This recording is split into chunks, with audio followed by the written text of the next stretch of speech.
Assalamualaikum warahmatullahi wabarakatuh. Saya Hercules, Ketua Umum DPP Grip Jaya, ingin menyampaikan bahwa kejadian di Blora adalah kesalahpahaman dan sudah diselesaikan dengan baik.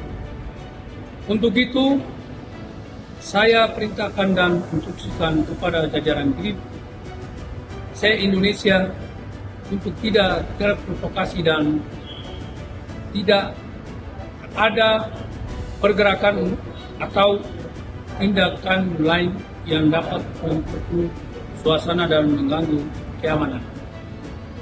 Tidak boleh lagi ada konflik sesama ormas. Mari kita hidup berdampingan, jaga persatuan dan kesatuan NKRI sebagai anak bangsa. Terima kasih. Assalamualaikum warahmatullahi wabarakatuh. Waalaikumsalam warahmatullahi wabarakatuh.